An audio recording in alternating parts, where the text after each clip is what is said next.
के घोड़ा वाले पटोई रुक जाइयो घोड़ा वाले पटोई रुक जाइयो घोड़ा वाले।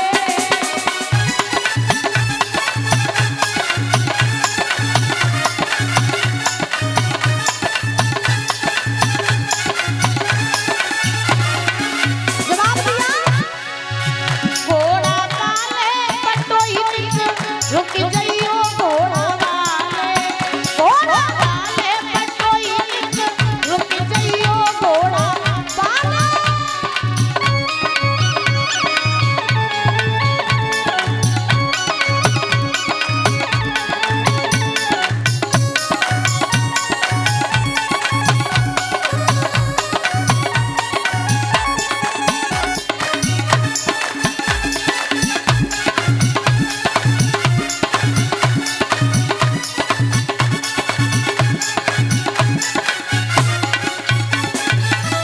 आवाज लगाई घोड़ा वाले भैया रुक जाओ, मुझे आपसे थोड़ा काम है। जो ये बात कही तो हरिश्चंद्र ने घोड़ा रोका, नीचे उतरे, महात्मा जी को प्रणाम किया। कहिए महात्मन आपने हमें क्यों रोका? विश्वामित्र बोले भैया हमने आपको इसलिए रोका कि इस अवध में एक राजा रहते हैं हरिश्चंद्र। देखो हरिश्चंद्र से ही बातें कर रहे हो, हरिश्चंद्र के बारे में पूछ रही, कम नहीं आते विश्वामित्र। बोले इस अवध के राजा हैं हरिश्चंद्र, हमने उनका बहुत नाम सुना। हमने सुना कि वो बहुत बड़े दानवीर हैं, उनके द्वार पर जो कोई जाता है वो खाली नहीं आता है। भैया हम उनके द्वार तक जाना चाहते हैं। नहीं नहीं आए हैं, लेकिन हमें पहुंचाए दे उनके द्वारे तक। तो हरिश्चंद्र ने हाथ जोड़े, महात्मा जी आपको वहां जाने की जरूरत नहीं। क्यों क्यों क्यों? बोले हम ही हैं हरिश्चंद्र, बताओ क्या काम तुम ही हो? बोले हम ही हैं। विश्वामित्र बोले अच्छा हुआ जब तुम हमें मिल गए। अरे हम तो तुम्हारे घर आ रहे थे। तो हरिश्चंद्र बोले क्यों आ रहे थे? विश्वामित्र बोले इसलिए कि हमारे घर में हमारी एक बेटी है, तो मुझे ना उसके हाथ पीले करने हैं, तो मुझे थोड़ा सा धन मिल जाता तो हम अपनी बेटी के हाथ पीले कर देते। हरिश्चंद्र बोले बाबा अभी तो हम अपनी बगिया से लौट के आए हैं, तो धन की कोई व्यवस्था है नहीं, तो ऐसा करो कि आप मेरे घर आना, जितना धन आपको चाहिए हम उतना धन दे देंगे, अभी मेरे पास व्यवस्था नहीं है। तो सब करना ना, हमारे जैसे महात्मा तुम्हें दिन में मिलते हैं, जा हम तुम्हारे घर आए और बाद में तुम हमें भूल ही आई। हरिश्चंद्र बोले कैसी बातें कर रहे हो? हम जो वचन देते हैं उस वचन से कभी पीछे नहीं हटते हैं, क्योंकि कहते हैं सदा चली आई अपराध जाए पर वचन ना जाई। राम सिया राम सिया राम जय राम राम सिया राम सिया राम जय राम।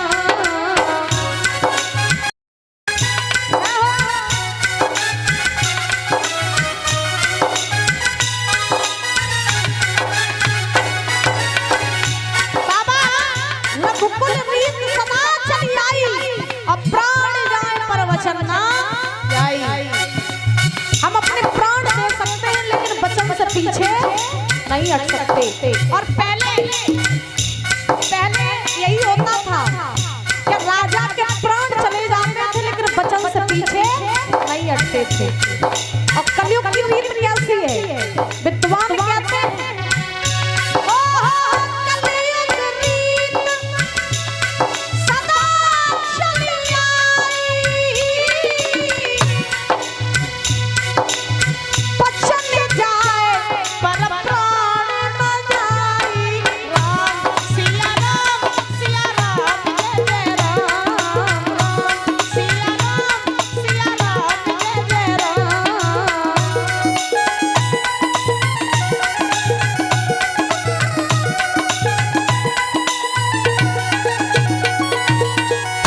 कलयुग रीत और सदा चली आई,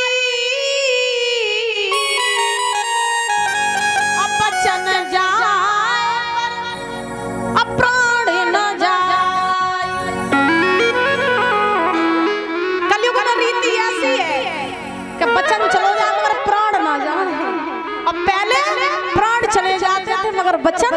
नहीं जाता था। हरिश्चंद्र बोले बाबा आप घर आना, मैं आपको धन दूंगा। विश्वामित्र बोले अब कछु तो तुम्हारे पास हुई है। बोले मेरे पास कुंजी लगाम है। तो विश्वामित्र बोले कुंजी लगाम के द्वारा तुम तिरवाचा भर, और जब तुम तिरवाचा भरोगे हमारी तुम्हारी बात फाइनल हो जाएगी, फिर हम तुम्हारे घर जब आएंगे तो कुंजी लगाम तुम्हें दे देंगे। तुम मुझे ज्यादा नहीं 60 भार सोना दे देना। कितना? 60 भार। 60 भार।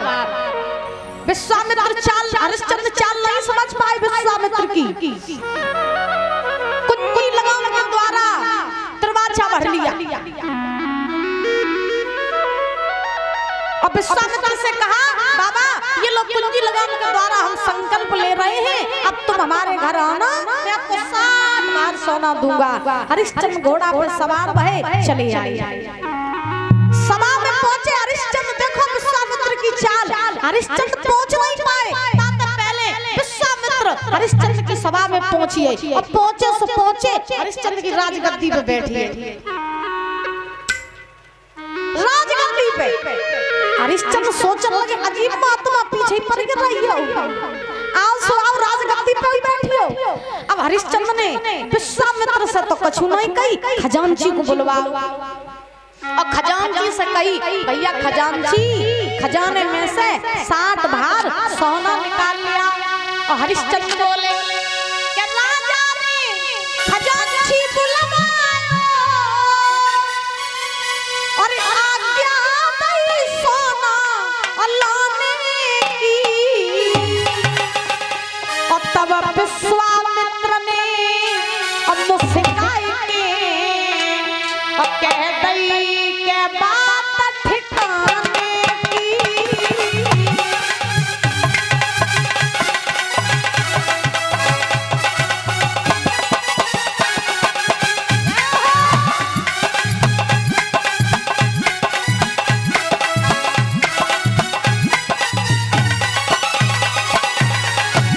हरिश्चंद्र ने खजांची को बुलाया और खजांची को बुला के कहा भैया खजांची चले जाओ, खजाने में से 60 भार सोना निकालना और इन महात्मा को धन दे दो। जो ये बात कही विश्वामित्र ने कही बोले हरिश्चंद्र क्या कर रहे हो, किसे आदेश दे रहे हो, किस पे सेवा करा रहे हो? अरे तुम जिसे आदेश दे रहे हो, तुम जिस पे सेवा करा रहे हो, ये न तुम्हारी प्रजा और न तुम यहाँ के राजा। होश में रहो, होश में। विश्वामित्र बोले ओ राजा हो ठिकाने बाबा अब किन पे हुक्म चला अधिकार तुम्हारा रहा नहीं, सेवा किन पे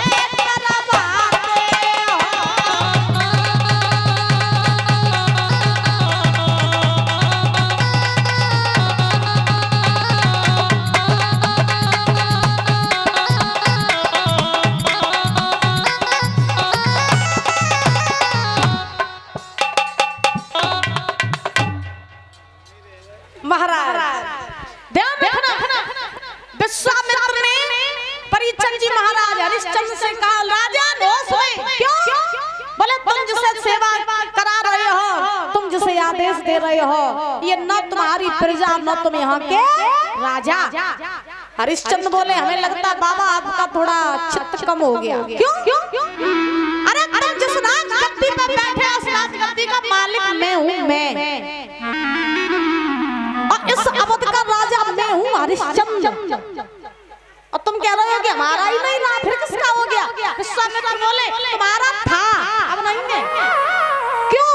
बोले याद करो रास्ते में जब हम तुम्हें मिले थे कुंजी लगाम के द्वारा, जब तिरवाचा भरा था तो राजन उसी कुंजी लगाम के द्वारा मैंने तुमसे तुम्हारा सब कुछ छीन लिया, अब तुम्हारा कुछ नहीं रहा।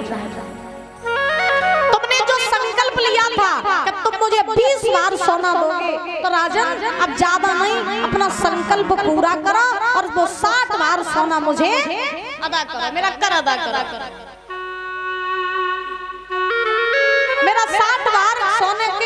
अदा करो। हरिश्चंद्र को ऐसा लगा जैसे पैरों तले जमीन खसक गई हो। सोचो जब में तो 10 रुपया गिर जावे तो बेऊ बड़े बड़े सतराहत, और हरिश्चंद्र को तो सब कुछ ही चलो। अब विश्वामित्र ने कही अपना संकल्प पूरा करो। अब हरिश्चंद्र बोले बाबा संकल्प तो आपका पूरा कर देंगे, लेकिन पहले हम अपनी पत्नी तारा से पूछेंगे, क्योंकि बिना तारा के पूछे हम कोई काम नहीं करते हैं।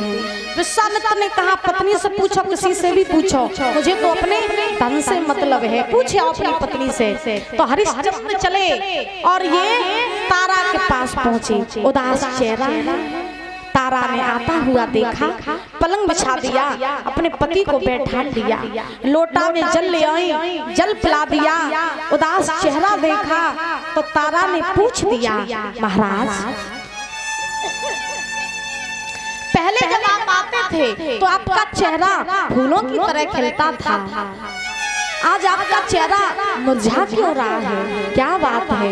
हरिश्चंद्र बोले भद्रे ये राजपाट, ये धन दौलत, ये ऐशो आराम अब ये कुछ भी हमारा नहीं रहा। हमारा नहीं रहा? हाँ, फिर किसका हो गया? भद्रे आज एक महात्मा ने हमसे हमारा सब कुछ छीन लिया रानी, अब हमारे पास कुछ भी नहीं रहा। मैंने उन महात्मा को संकल्प दिया था कि 7 भार सोना में दूंगा तारा, अब धन दौलत राजपाट सब चला गया। मैं उन महात्मा को 7 भार सोने का कर कैसे अदा करूं रानी? अब मेरे पास इतनी व्यवस्था नहीं है जो इन महात्मा का मैं कर अदा कर सकूं। पति का उदास चेहरा देखा तो तारा ने कहा काहे परेशान हो महाराज? अरे अगर 7 भार सोने की बात है मुझे बेच दो, खुद बेच जाओ, पुत्र को बेच दो, लेकिन अपने धर्म से पीछे मत हटो। धन्य है वो नारी जो अपने पति के दुख में बिकने को तैयार है, और धन्य है आज की भी नारियां जो महाराज अपने पति को ड्रम में भरवा के चली जाती हैं।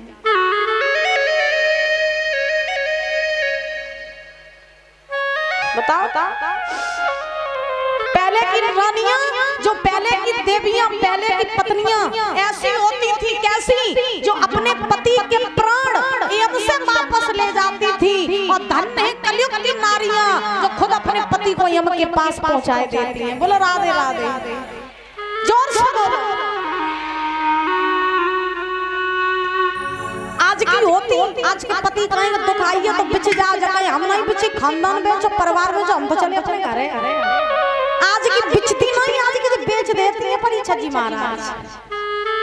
आज पतिव्रताओं के तो महाराज पूरे धर्मैया लगो ही है। बोलो गोविंद भगवान की।